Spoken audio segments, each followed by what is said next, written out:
Hi, students.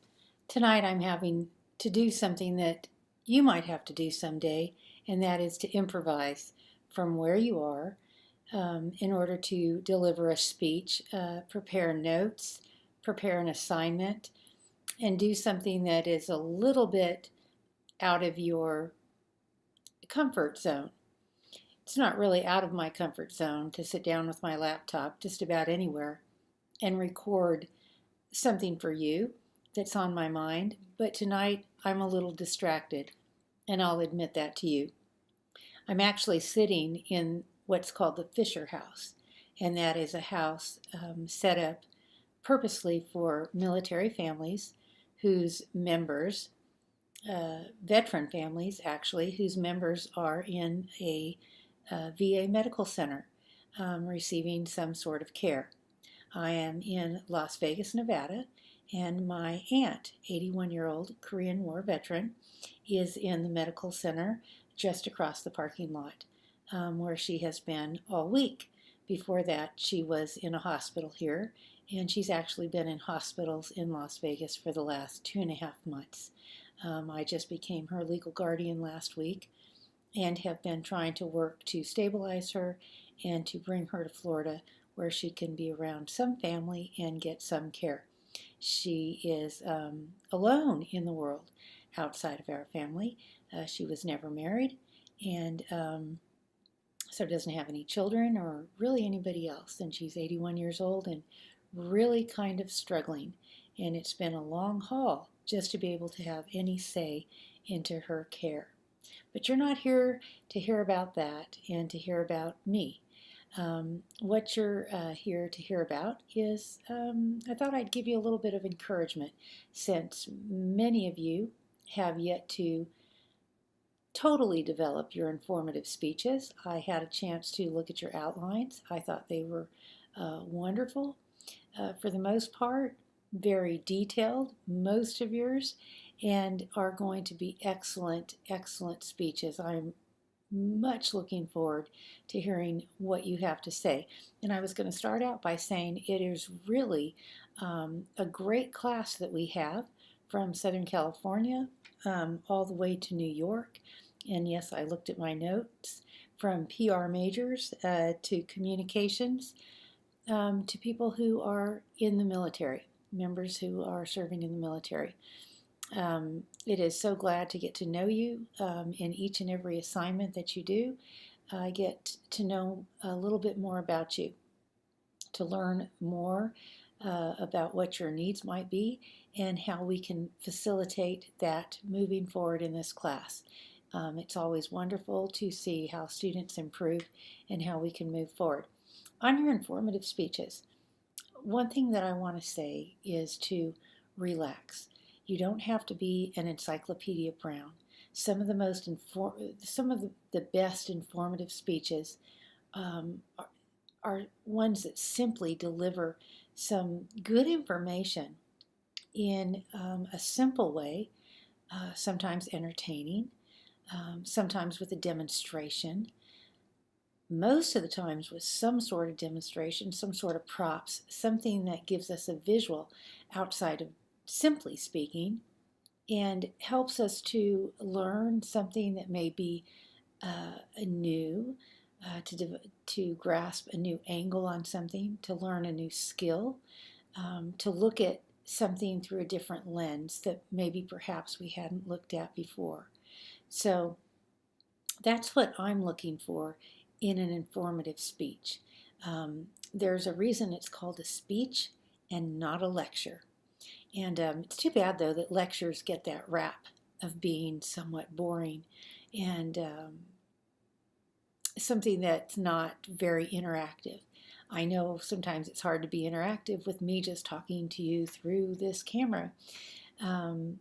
But if we were in a classroom, believe you me, you can imagine me pacing the classroom, stopping, looking at you, asking you questions.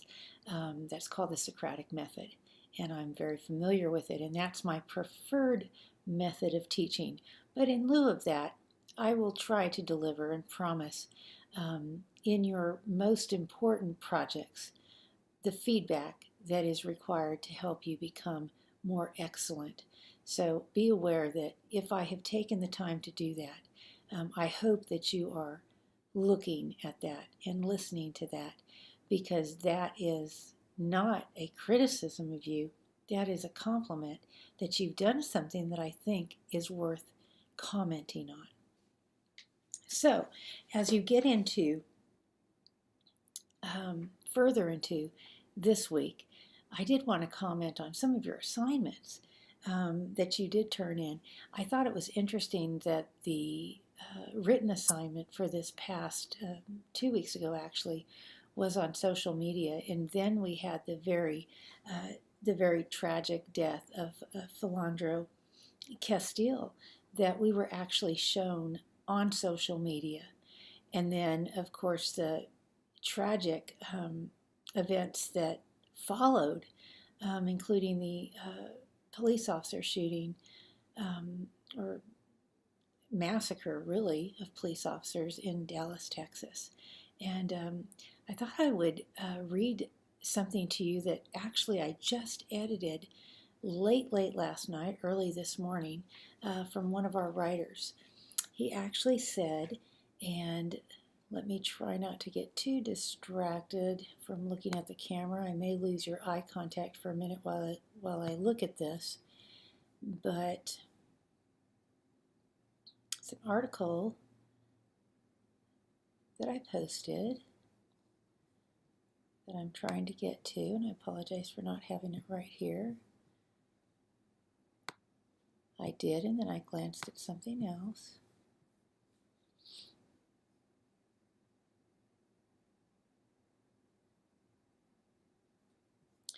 Right now I just saw an email that reminded me that there was a story that I needed to look at that was about the whole Pokemon phenomena. That will be an interesting story. Here's the story. I've just found it. I've just discovered it. And excuse me for my little bit of a sniffly there. I'm in Vegas and it's a lot drier here than it is in Florida. Okay, I thought this was a phenomenal comment here. One of our writers interviewed a Dallas pastor and a Dallas police officer. The headline of the story is, "Our blood is the same color. Black Dallas pastor tells broader community in plea for unity." And both of these men are African American. Now, the comment that the police officer makes about social media I thought was very significant.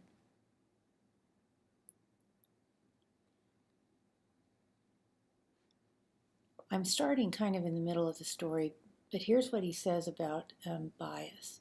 He says they're talking about bias and how it happens all around, and that it's all around us in every city and in every situation. And the police officer says it's not only about skin color, it's also about the color blue.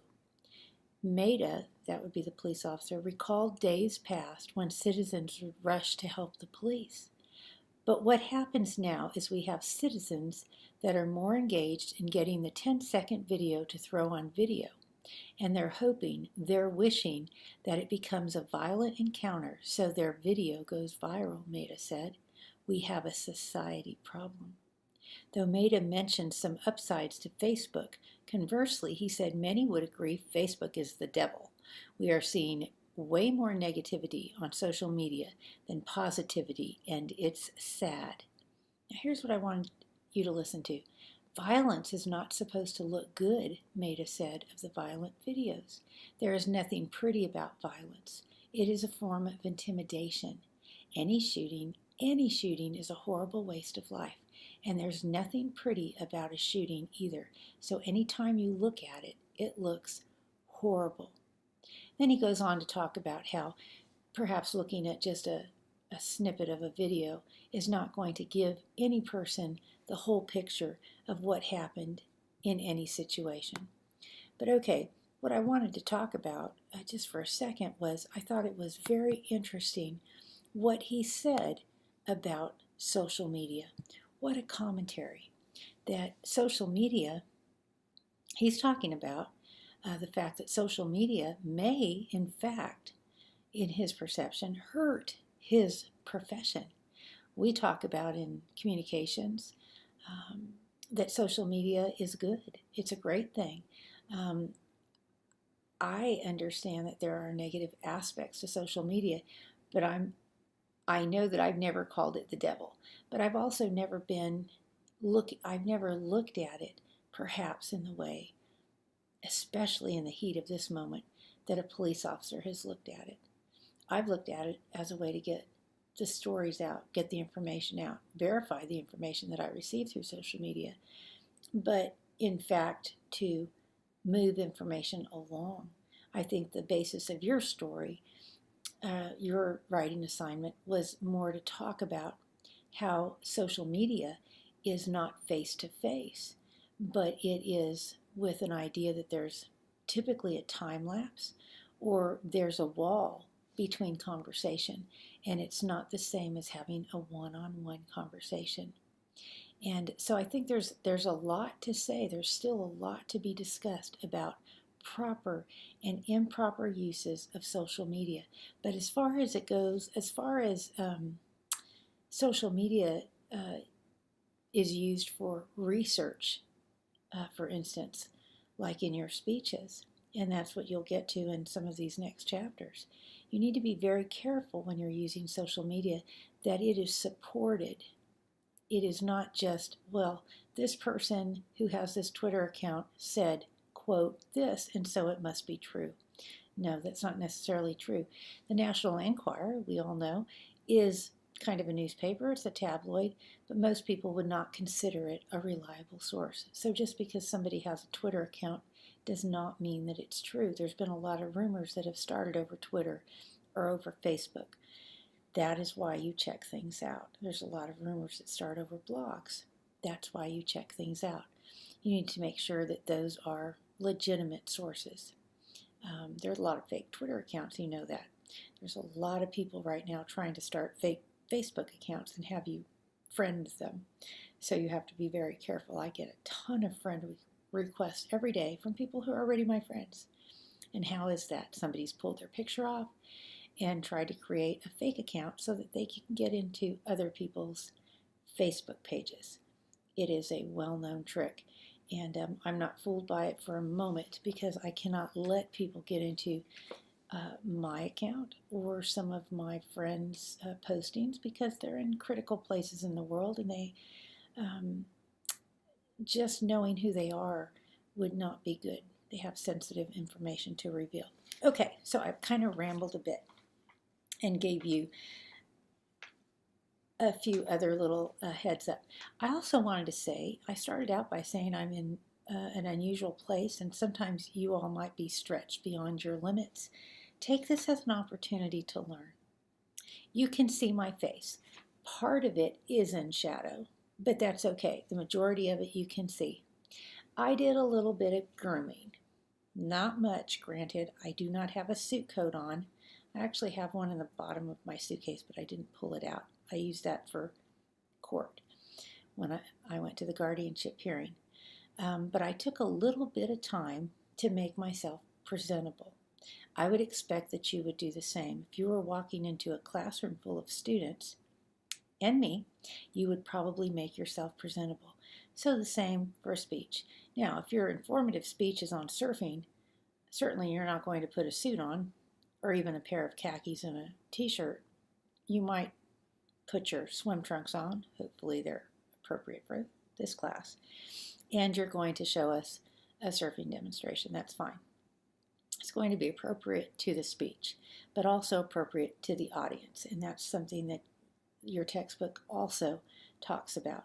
Make sure that your subject matter is appropriate to your audience. Consider all the time, consider your audience. Is it appropriate to people who live on the East Coast as well? Because we have a gentleman in our class who is from New York. So we make sure that our content is appropriate for those to whom we are speaking, unless we also take time to say, with the exception of, or you might look at those specific rules that apply in your own city. We throw those little things in there when we speak to a majority crowd that has some exceptions. Okay, we also are concerned with our lighting. We're concerned with the background. We try to make sure there are as few distractions as possible. When I initially set up, and you would be very interested in how I set up, there is a chair that is in this room with 2 beds. So I pulled the chair next to a dresser. I'm not going to show you because that'll mess it all up. And I pulled the drawer of the dresser out. I stacked 2 long pillows in the dresser drawer and then poised my laptop on those 2 pillows and then pulled a reading lamp next to the dresser so that it shines some light on me. It's actually blinding me, but that's okay. I can live through it so that you can actually see me and not get some weird shadows. That made the camera either eye level or just actually a little bit higher so that you're not staring up my nose. Don't want you to do that, or at my teeth, which aren't exactly perfect. So that gave you a little bit better of an angle. I also tried to do my best to angle myself at a point without killing my back like with scoliosis type things to hide the doorknob. There it is. So I did those things purposely so that you're not distracted by what's behind me, by the fan above my head, by the pictures on the walls, and so forth. There's just some nice pleasant shades behind me, and that's okay. Shadow on the wall, that's fine. That's typically, hopefully, not that distracting, because for this speech, what I'm saying is important. So in order to focus on what I'm saying, I want the least amount of distractions. Now, is that part of speech? Well, it's part of presentation. So presentation of a speech is always going to be important. Whether you walk into a classroom and grab the side of the podium or stand at strike an imposing pose, whether you wear red as your power color, there are all sorts of things you can do to feel confidence and exude confidence and show confidence. So yes, in a video speech or a speech that you're recording for video for class, those are some of the things, looking at your background, looking at the circumstances in which you place yourself, do become part of your presentation and part of your speech per se then. Okay, so your informative speeches. You need in your informative speeches to be the expert. I am hoping, and I believe you have by looking at your outlines, that you have chosen something that you know about, that you're comfortable with, that you can present in a way that this is your second skin, that you're not so rote and so stiff that you can't lighten up and just talk. It's a good thing about an informative speech. We shouldn't feel like we're lectured to, but you are just sharing information with us. Now, that doesn't mean you're talking off the top of your head. That's why you had the suggestion of a detailed outline. That's why you had to turn in an outline, but you also had the suggestion of going a little bit further and developing your outline. Doesn't mean you need to speak from an outline extemporaneously. You can manuscript it out and memorize it if you'd like. You can use notes and go from your notes if you'd like, as long as you're not reading your notes. You can glance at them every once in a while, just like I did. But know your subject. And if you don't know it very well by now, learn it. Or choose another subject and simply email me and say, I've decided to do something else. But don't do something else so quickly that you forget that you still have to cite some sources. Whether it's, I'm making Mom's homemade chicken soup, well, cite something that Mom says or some recipe that she used. If you're doing a guitar demonstration, then bring up the first songbook that you ever used and make sure you cite the source on it, and work it into your speech. How do you cite a source verbally? That's really, really easy. I could just say in your textbook entitled Public Speaking Concepts and Skills for a Diverse Society, the 8th edition by Slella, that's an interesting name, Ilse Jaffe. That's appropriate. She talks about avoiding fabrication.